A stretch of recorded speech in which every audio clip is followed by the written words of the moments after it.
She is getting inducted into the San Antonio Independent School District Sports Hall of Fame. Her name is Adriane Butler. Those of you who went to Brack or followed track well in the early 2000s need no introduction. Adriane, thank you so much for joining us from Atlanta. We appreciate it. Thank you for having me. Now, you're joining us from Atlanta because you're now an assistant coach for the Georgia Tech track and field team. Catch us up first on how that's going and the grueling schedule that comes with being a collegiate coach, especially at that level. It's a lot of work, but it's rewarding. We are year-round. I get asked a lot if I do this full-time or if I teach also. I don't. I work with our women's sprints and hurdles and multi-event athletes. But I also do the recruiting for those areas. There are some office responsibilities that go along with it. So it can be a lot, but I've been affiliated with track since about the 5th grade. So it kind of just feels like more fun, hard work, but worth it. It's funny that you bring up the question about whether you teach as well. I feel like that's such a San Antonio and Texas high school mindset. Are you also a teacher? Because you got to be a teacher if you're going to coach. Speaking of Texas and San Antonio in your days, let's chat about that. A wonderful career here at Brack, Adriane. You know, 4 years on the Eagles track team, going to state. Talk to us about what you were able to accomplish in those days here at good old Brackenridge High School for you. Brack was a special place that I didn't realize how special it was until I left. Growing up in San Antonio wasn't always the easiest. Money was tight.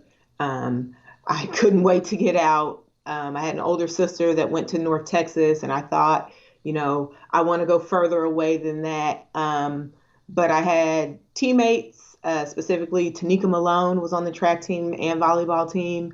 And I remembered her from my time at Davis Middle School.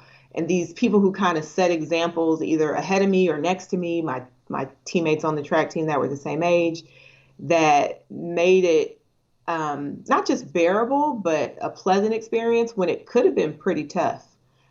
So I just, in the moment, I didn't always look at it and smile, but thinking back, I have a lot of fond memories about what I learned and how I learned it at Brack. When you move on to Georgia Tech and then you enjoy the success of 3 All-American selections, did what you went through here in San Antonio help prepare you for that?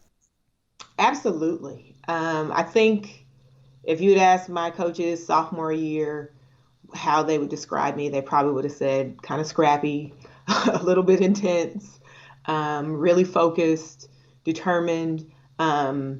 And I would say all of that was because I was so motivated to, get out of San Antonio and do a little bit more, maybe than what some people in my circumstances would have expected from me. I didn't just want to go to college. I wanted to get out of the state of Texas, which I know is rare, especially in track. People like to stay in Texas.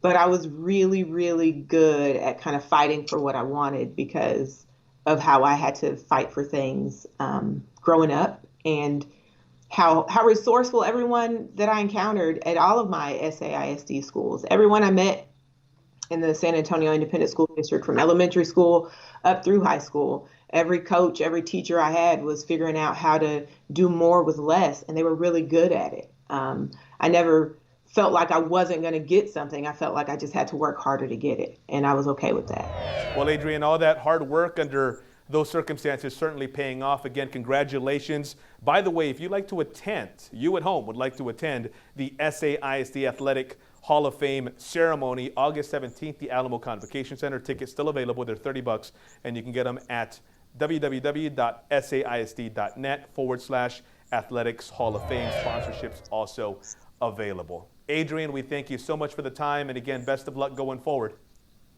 Thank you. Go Eagles.